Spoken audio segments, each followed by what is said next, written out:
Hello and welcome to the Mission YouTube channel. Something a little bit different. We're trying out some new technology today, and technology that could take this channel even further. I mean, hopefully I won't have this sort of weird blurry look about me the whole time. But Andy, you excited for this?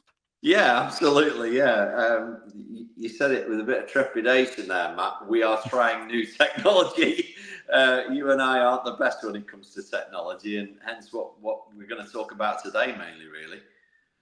Yeah, I mean, one thing is the movement and the step forward with what we're trying to do within the channel. I mean, this straight away for us, our minds racing with ideas in which we can do with this software. First of all, video or Yeah, vodcasts are they called. We can podcast. get Yeah, yeah, players on here. We've got a lot of players representing Mission. We could bring them on here for a chat. Also, the potential to go live with our players and almost do live Q&A with our viewers. yeah. Which sounds great, doesn't it? I mean, one thing we're not sure of, you and I, Matt, is ideas, and I think the first thing we should really address is a lot of people have said, "Where have we been? What have we been doing? Why has there only been one video every couple of weeks? What's going on, guys?" And it's not that Matt and I have decided to jet off to Las Vegas for a month. It simply is. We've been searching, how do we make this channel better? And we know the answer to that, and that's to get somebody to help us with the videography, with the editing. And that's what we've been up to, Matt, isn't it? And we found that person. We have, which is super, super exciting news for us, for the channel going forward. It means we can create more content, we can create better quality content, we can bring all of our ideas to life. And so almost watch this space, because that's going to be coming pretty soon now. I think one of the things that was very clear, or should I say a little bit of excitement when I came on board for the YouTube channel was like, well, you're going to have lots of ideas and you've got lots of ideas. And between us, we've got those. Some of them we just couldn't put into place because we didn't know how to edit it to the quality it would need to be. And some of them, I mean, we're looking more down the road of series rather Yes. than one-off hit videos. We're looking to make engaging content with weekly episodes like Rate My Hockey, Yeah. but to the point where ideally we'd like to be such a darts channel where there's almost a different show every night of the week. Yeah, and there's something for everybody. That's the point. We know there's people out there that love the practice routines. We know there's people out there that just want to tune in for Rate My Hockey. Think it's great. And lots of other series that we've got planned as well. So we want to be able to create something for everybody. And as you know, what we found is we're taking up half of our time trying to figure out, have we got the lighting right? Are the microphones working today? Which we failed many, many times, as we know. You know, is the camera set up right? Can one of us hold it while the other one talks? And it's a bit chaotic, but we've got to where we've got to. Let's open this up. Let's say what happened. Let's just open up some of the behind the scenes stuff. I mean, we've dropped cameras. Yeah. We've not turned microphones on. Yeah, we filmed whole segments where there's no audio. Yeah. So we've had to completely edit the approach to the video because you can't hear what we're saying. So we've had to change the whole vibe of the video. Yeah. We've had situations where the lighting was so wrong that either the screen was white or the screen was black. Well, the thing was, we've been backed well by Mission here, and they've supported us in everything we need. Like we said, look, the lighting's not good, the sound's not good. Yeah. The problem is they've got equipment that is that good. We don't know what to do. And it's like when we go to these venues, like we turn the lights on and we just point them some, like we've got no idea. It's like there's some light that'll do. That'll be better. Yeah. So at least we figured out that was our weakness, and we've done something about it. We've got a guy on board. He's starting very, very soon, and I can't wait now for us to get out there. And we've got a few things up our sleeve, haven't we, coming up in the coming months? Well, let's tease it. We like a tease. So what we're going to be doing very, very soon, we're going to be covering from the itinerary that I've very loosely read, of course, because I don't like reading things. From the itinerary that I've very loosely read, we're going to be covering about half of the UK in the span of a week. We are. I think we might be doing close to 2,000 miles in a week. And there's a reason for that. Several new series, lots and lots of different places all over the country that have been crying out for us to go and visit, that perhaps we've put off because they are so far away. As people be aware, I live up north, you live in the Midlands.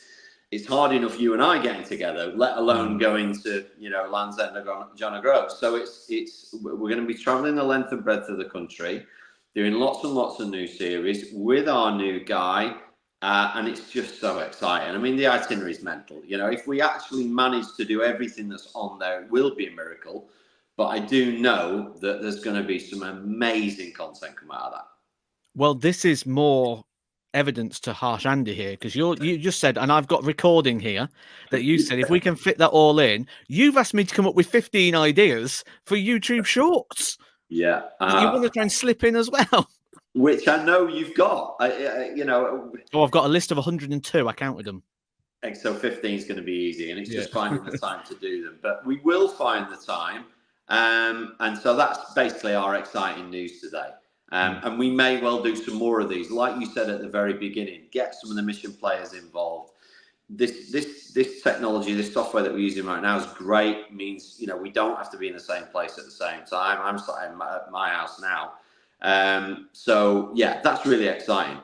Today, I just wanted to touch on a couple of other things really that have been happening. Since we've been talking to our viewers, really. The one that sticks out to me was the match play, which was great as always. One of my favourite tournaments. I know it's one of yours. But a lot of negativity around Luke Littler. Oh, he's got beat. We were expecting him to win it. And is he not the player that we all thought? And I'm kind of going, hang on a minute. He played MVG, a multiple world champion. Nobody's safe playing MVG. Name the greatest dart players of all time. Yeah, exactly. What, you want me to do it? Yeah, go top five. Top five's always, for me, always a very fixed. All right, you put me right on the spot there, Matt.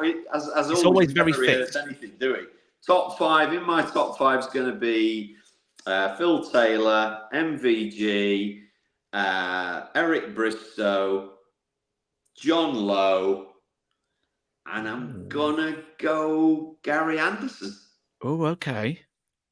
See, I always say that the top five is almost set, non-negotiable, and it's just what order they go in. But who have I missed then? That's in yours. I put Barneveld in instead of John Lowe. Yeah.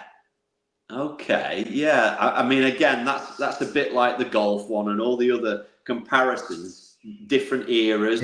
Yeah. Barney did some of his good stuff on the BDO, some of it on the PDC. We will never know how many world titles he would have won had he been on the PDC from the start. So that's a very debatable one. Sounds like another good video. Yes, there we go. We're talking about that. But that's what these videos will be good for these sort of debates and discussions. And it is. And the only thing I've sort of said to people just like you, they know you're in darts and they want your opinion. And they wanted my opinion. I've been asked a lot about Luke Littler. Well, I just hope he doesn't go down the route of what happened to MVG, because I remember MVG winning something huge, hitting a 9-dart in the Masters and beating Barney, and when he was like 17, and he was going to be the next guy, and then disappeared almost. And I think he was around. It'd be when you were playing. He'd be around 32-ish in the world, and never really did anything. Yeah, and then all of a sudden, maybe an experience, maybe past the hype, we then saw the true MVG coming back in. So I hope that I hope this doesn't happen to Luke. I hope he doesn't disappear now. I hope he maintains the brilliant darts that we've seen from him, because it's great for darts. I don't even think it's questionable. No. It's just one result, and it's not like he played bad. He played well. He just played, for me, the second greatest player of all time. For some people, the greatest player of all time. Yeah.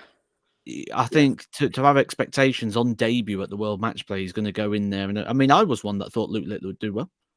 I thought he'd do well, but he's not going to win everything. He can't win. He's the Premier League champion. Yeah. I think to even suggest anything other than he's doing great and he's way beyond where he should be, I think would be an absolute ludicrous bloke down the pub sort of thing to say. Totally agree. While we're on tournaments, quick mention to a couple of our guys. Development Tour All Mission Final.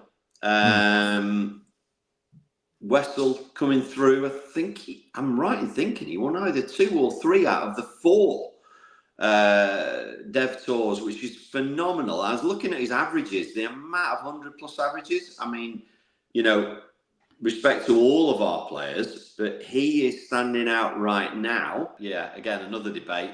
I've been watching a bit of the Olympics, and I'm, getting asked, should darts be in the Olympics? It always gets asked, doesn't it? It always gets asked. We've seen more and more sports. I know are they doing an esports Olympics or something? I heard for gamers. Yeah, I believe there's a gamers one coming. Okay. I mean, look, where do you draw the line? Shooting's in the Olympics, clay pigeon shooting. I think we won a gold in that. Archery's in there. I don't know, table tennis. There's lots of sports that you kind of go, is that an Olympic sport? You watched the triathletes yesterday and go, oh my God, that's an Olympic sport right there. But are the others Olympic sports? Well, they're in the Olympics. I always think the football one's a weird one because I don't even know if we send a team, do we, Great Britain, which is weird. So football's in the Olympics, but we kind of don't care about it. But should darts be in the Olympics? Look, if darts is in the Olympics, you've got to put snooker in. I don't know, you got chess and Monopoly in it. I don't know. So my answer is probably not. There's enough going on in the darts world. We've got the World Cup of Darts, which is great as a great tournament. So for me, no, we'll keep darts out of the Olympics. Doesn't need to be in there for me. I think people think it's going to be something it's not. Yeah. A lot of people think, you're going to get Luke Humphries versus Van Gogh in for the gold. No, you're not. You will get no tour card holders in there. Yeah, it will be possible. It works against the contract of the PDC. You will not get a single tour card holder be allowed to play in that event. So what were we left with?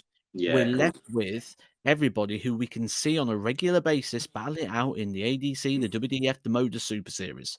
So those players are already up against. So there's no excitement for me of who wins that because I get to see them compete on the Challenge Tour, on the Dev, or on all these different various tours. That it exists, the platform is there.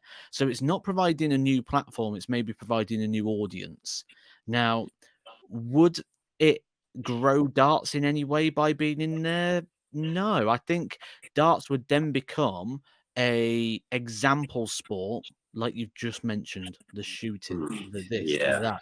That would be an example sport that the guy who plays dominoes wants to give it in. Well, you put darts in there, and I always have darts and dominoes night. So I can see an argument for it, but I don't see a benefit of it. No, I don't. No, that's fair. And I think my only comment on this really is when people say it in a negative light that you can't put darts in the Olympics. There's no energy or strength required for that.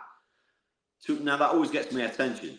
To which I go, all right, go home and practice for 5 hours and see how you feel.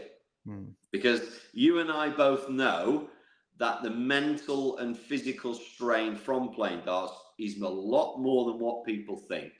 But that's my only kind of comment on it. I don't think it should be in the Olympics. It's just that I'd like people out there in a way to realise what players do go through, especially on a grueling pro tour where you're there all day and maintaining those energy levels.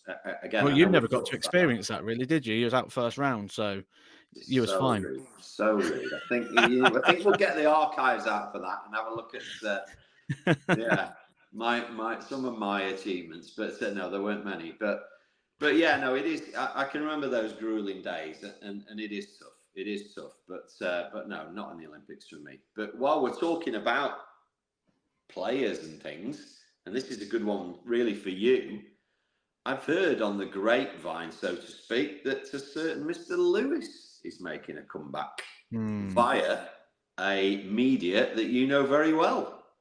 Yeah, looking forward to it. He's going to be playing in the Super Series next year. I reckon he'll be in there very early because they're going to want him on very early. Big name. But when we look at what Adrian Lewis has done, he's going to be massive. There's going to be a lot of eyes on that. Can he still go? He can still go. He can still go. And he's going to build up. He's going to win a series. I'm pretty sure of that. It is too good to not win things on the Super Series. However, look at what the Super Series are going to be next year. You're going to have Steve Beaton on the Super Series. Steve Beaton's still very active. He's dropping out the PDC, or is it because he's out of the 64? No, he's dropping out regardless. So he'll be available. Outside the 64, you've got Mervyn King. You've got Menzo Suljovic. Just think about what the Super Series could be next year. A question I was going to ask you, actually, and I'm glad you mentioned that. Are ladies exempt? Because I know Fallon's been playing on it. Mm. So, and obviously she'd be female ranked very high. So is it No, different for ladies? no, there's no it's not a gender specific tour or event. No, Everyone's I mean, but I mean, if you're PDT top 64, you can't play in modus, correct? That's right, yeah. isn't it? It gives you tour card holder. Ah, it's tour card holders. So Yeah, the ladies that are like Lisa and Fallon and that yeah, regularly play, because they're not tour card holders, they're okay to play in modus. Right, okay, I'm with yes, it now. yeah. Anyone I'm who's with not it. a tour card holder is eligible to play. Got it. So Got when you look at who's going to be eligible next year, it's it. exciting. And then Adrian Lewis is going to get a good test, and I can't wait to commentate on some of his games. And who knows I can't when wait to see what he looks like, Matt. I mean, nobody's seen him. Has he lost weight? Has he got bigger, smaller? he's Is lost he? weight. Yes, he's lost a He's bit of lost weight. his Yeah. weight. Has he got the same sponsors? Is he using the same darts? All that sort of stuff's really, really interesting to me. So, looking forward to seeing him for that. And like you say, I look, wouldn't be the guy's on. surprised if on that same week you also see someone like Matt Edgar enter. I'm a big Adrian Lewis fan. I get on well with him. I'd love to spend a few days in his company again. He's a great laugh. And also, there'll be a lot of eyes on Adrian Lewis. So I want to be the first one to play him. Oh, okay. Well, you never know. You never know. I'm sure that's a possibility, as they say. But that's Well, certainly I something. may have enough sway to make that happen. I was So, just thinking that, yeah. Have you got enough sway to make that happen? But so that'd be really exciting. There's certainly not enough money to bring me out of retirement. That's for sure. My darts were well and truly hung up many moons ago. no, everything's got a price. Everything's got. Everything's got a price. Going back to the channel, I just can't wait now. Now we've got somebody that's just going to take the pressure off. We've not got to think, are our mics on, Matt? Is yours on? Is mine on? Is the lighting right? Are the cameras on? Or that? Oh no, that one's on. Oh no, we've dropped the camera. We've not got to worry about all that anymore. That's so But the main exciting. thing is, a lot of the series and the ideas that we've got involve our viewers coming into the studio to be involved in the channel and Yeah, filming and doing things. And we can't record and film that if we're in front presenting and working with the yeah, viewers. And we want to do more with pulling people in and being interactive with our audience even further to the point where we had to do this to make these new series and episodes that we we're planning on doing actually happen. And yeah. the other thing is we could film it all, but it'd look rubbish because we wouldn't know how to edit multiple camera shots. No, there'd only be sound coming out of the left speaker. Oh, It's dear, gonna be yeah. one of those things that we look back on. Well, we're laughing about it already. Yeah. But the problem is we've had some really great ideas and there's been some really good content. And then, like you say, it's like we're only coming out of one speaker. Yeah, I know. So yeah, definitely going to improve. Watch this space. So again, the channel will probably be, one or two videos for the foreseeable, and then we'll really come back fighting, won't we? When we've got all this new content. Are we giving any more teasers as to what we're doing? Because I'm really excited about going to different kinds of hockeys, if you know what I'm talking about. Mm.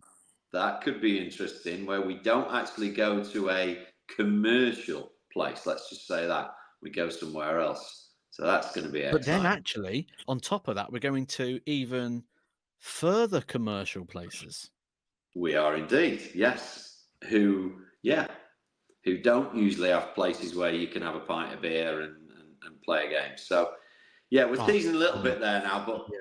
phenomenal content on its way, and hopefully really good videography and editing too. So exciting stuff, mate. And good to I think the catch up best with thing you we can too. say is just subscribe to the channel now. We're nearly at 10,000 We subscribers, are. which is probably ahead of where we expected to be at this point, which is fantastic. So if people do subscribe now, we can guarantee that there is going to be some real good darting content coming. Yeah, And and if you're, guys, your mates down the pub or in the team haven't subscribed yet, get them subscribing, because you're not going to want to miss, series 2, episode 1. You're not going to want to miss that.